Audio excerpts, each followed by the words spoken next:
Hey everybody, welcome to this week's Q&A. There aren't too many questions this week, so it's probably a good time to let out some news that I've been wanting to talk about, and that I was lucky enough to join Floatplane, which is another support service that's run by Linus Tech Tips. And I got the impression that they really are like by creators for creators, and I know that probably sounds cheesy and everything, but I'm excited to give it a try. I'll leave a link to my page over there, and to be honest, I haven't had too much time to try it out, mess with the different features and all that, and I wanted to jump on this like 2 weeks ago. I was just too sick to deal with any of that, but I jumped into it today.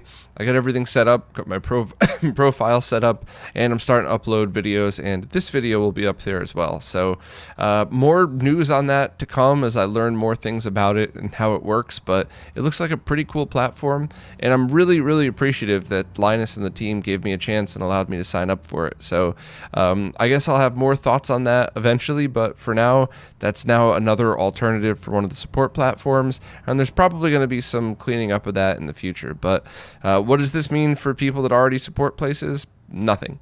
I mean that nicely. It's just there's a new platform, and they all seem to be a really great team of people. So I'll test it a little bit more. If anybody wants to sign up over there, I'll leave the links. And honestly, I'm just excited to be part of something that a lot of people I really respect are becoming part of. So anyway, on to this week's Q&As. First up is a question from John Geff. Nick, could you try Google Translate app on your smartphone to try to translate the manual? I'm so sorry, John. I have no idea what you're talking about. I went back and tried to scroll through last week's and couldn't quite put the pieces together. So please elaborate and I could try to help, or contact Nick and try to help. Sorry about that, my friend. I just, maybe I skipped over it, or maybe I'm just still really messed up on antibiotics and don't remember and should remember, but my apologies. It's a Serial Wow has a very fun question. Would I consider adding a Player 2 Contra shirt to my storefront? I know a lot of Player 1s out there have Player 2s, be it gaming buddies, BFFs, or significant others, or younger siblings. Younger siblings were usually the Player 2s. And they'd love to pick up a second shirt in the blue Player 2 color scheme, and I'm sure a lot of other people would too. Plus, Valentine's Day is coming up, so what better gift for your significant other than a retro RGB t-shirt? So, honestly, that's an awesome idea, and I never thought of it that way. And now that you say that, I would absolutely love to go to a show with Scott wearing, like, each one of us with the Contra shirts.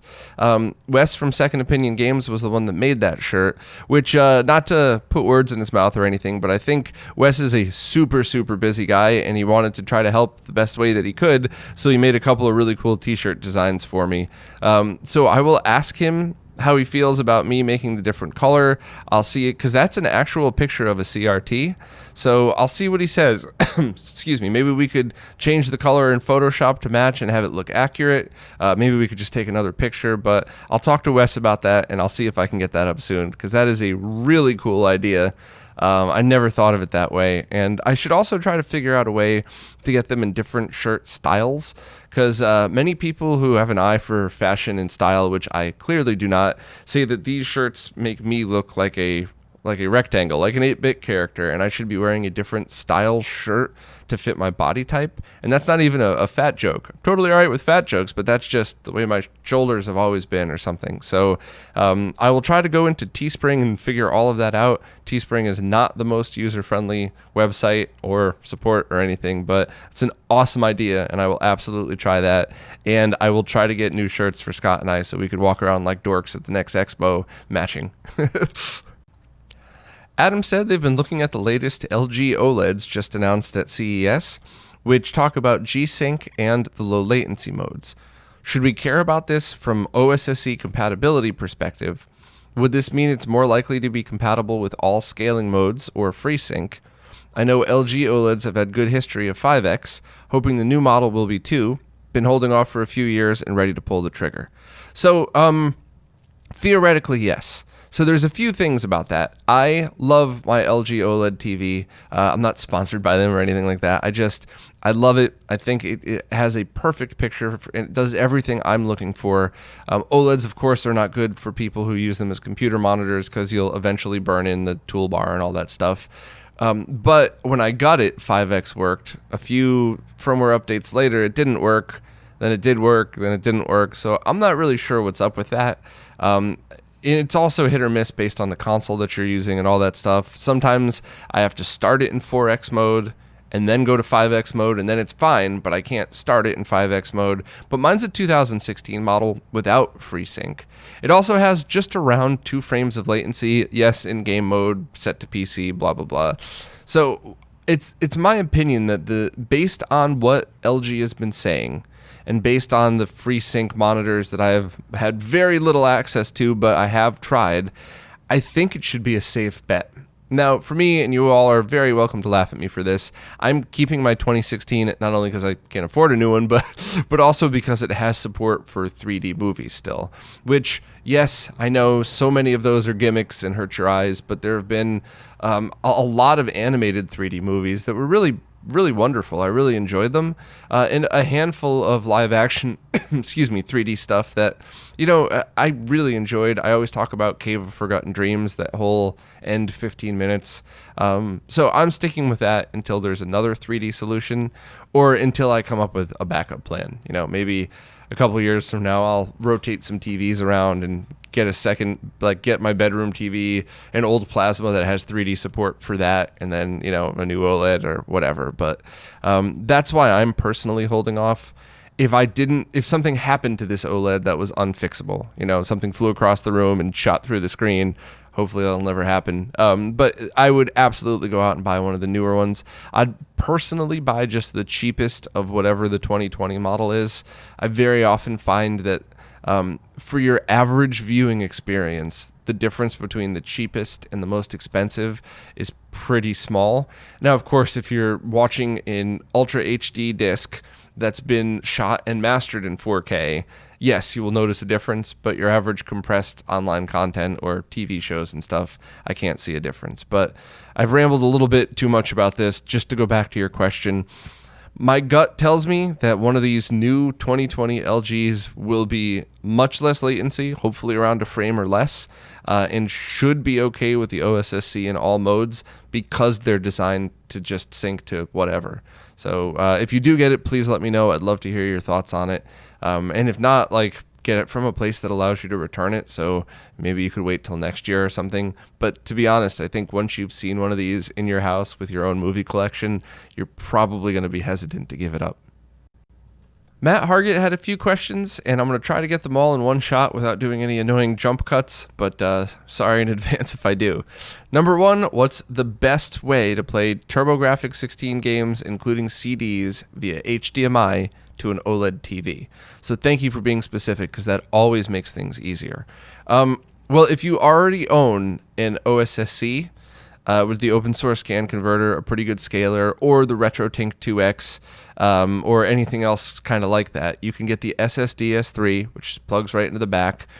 All TurboGrafx or PC Engines are going to need at least a 1 capacitor change. I think it's 2, but you're going to need to do a minor modification to it to get rid of jail bars. A lot of them would probably require full cap replacements, so you'd want to look into that anyway. But that's an excellent way to do it. If you don't already have a scaler, or you want something that's a little more, less parts to deal with, you can get the Upper Graphics, which is a device that that does play CDs through an SD card. It outputs a digital-to-digital signal, so there's no worrying about jail bars because it keeps it all digital, and it outputs 720p to your TV, and it outputs video and audio, but through a DVI connector, so you won't need a converter, you'll just need a DVI to HDMI cable. And then I don't think the Upper Graphics has good ROM support, or if it does, I haven't tried it in a little while, so you're probably going to want to look into a Turbo EverDrive as well, and that should cover almost everything. I think there's still issues where you might need to buy an arcade card to get arcade card game support, whereas the SSD S3 has that built in. And to be honest, I have some serious issues with the creator of the Upper Graphics. I met him in person. It was just, that's a whole other story for a whole other day if anybody's really interested in it, but it is still a solid product. So those are good. Those involve original hardware, and they're both kind of expensive, but they give you extra options, should you ever want to do something outside of using it on your OLED. As far as going to the Mister core seems to be pretty damn solid, but I don't believe it supports CDs yet. There is a lot of ongoing support in Mister, but it's a small group of people relative to how much there's actually on there. It's actually impressive how much work is done compared to the amount of cores versus developers. But with the Sega CD core working and doing great, I imagine it's only a matter of time before we get the PC Engine CD core. Now, of course, I don't want to put any pressure on the developers or anything like that.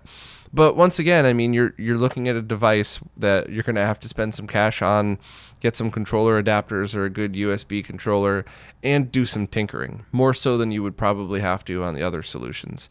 So if you're into the Mister for all the other great reasons, then yeah, look into that, see how you like it, keep your original consoles, and maybe just get a cheap or free CRT somewhere should you ever want the blast of nostalgia for that. But use Mister on an OLED TV and really work with all the cores and keep up with it. But if you're only looking for PC Engine and PC Engine CD support, the first two things that I mentioned would be better. Number 2, is it better to upgrade a Game Boy Advance SP with a new LCD speaker and battery, or an original GBA? What's the most cost effective for either? I think it's preference. As far as the GBA SP, you have the advantage of getting one of the AGS 101s with a backlit screen. If you don't have one of the SPs with a backlit screen, I think the IPS kit's coming for that. But I would make the decision not based on cost, because cost is going to be very similar. I would make it on which is your favorite form factor. So if you have a GBA SP, or just go to a game store and play them if you have the ability to, but whichever one that you prefer holding better, then that's the one that you should buy. And if it's the SP, maybe just pick up an AGS 101 and then just replace the speaker and the battery. That seems pretty easy. If it's the original GBA, which many people prefer for no right or wrong reason, just how their hands feel on it, then I would just get either the IPS or the AGS 101 screen, new speaker, and that uses just regular old batteries, so you could just get some Eneloops or something. And number 3, is there a replacement LCD or speakers or battery for the DS Lite like there is GBA? So that one I haven't done a lot of research on the DS Lite, and I've gotten a few questions about this recently, and it's a very good question. I imagine it'll eventually have a bunch of upgrades for it, but I think the reason there wasn't is because the DS Lites shipped with backlit screens and performed pretty well on their own. So other than ROM carts or anything like that for it, I don't think there was an initial need for upgrades, but of course anything can be upgraded. So I would just do some Googling for that and see if you find people that have already done it. But I don't have any experience in that at all, because unlike the other models of Game Boys that didn't come with backlights, I always thought the SPs, or the DS Lites, and even the 3DS were pretty good. The only advice I'd give towards DS is definitely hold one, because as much as it seems counterproductive, I always like big screens and I like my big TV. I prefer the smaller 3DS to the bigger one, both for the way it feels and the weight of it, and even the screen. The pixels are closer together, and it kind of makes for, in my personal opinion, to my eyes, a better look. So just like that, I would try a bunch of the different DS models and make sure the Lite's the one that you want, and kind of just go from there. So I don't really have too many links or places to buy the kits, or really places to go other than just. If you're in the U.S., actually just go to the retrorgb.com/ROM carts, and that'll get you the SSDS3 as well as the upper graphics, links to both of those. And that's pretty much it. I really don't have anything else to add other than maybe just search RetroRGB for links to the IPS screens and stuff like that. But I don't know what the best place to buy each is. I don't know links for the speakers and stuff like that. So hopefully I could be a little bit of a help and not just tell you to Google stuff. Hopefully I at least added some perspective to this. So thanks for the question. Well, that's it for this week. If you're new to the Q&As, please post any question you have wherever the latest Q&A post is on any of the support services.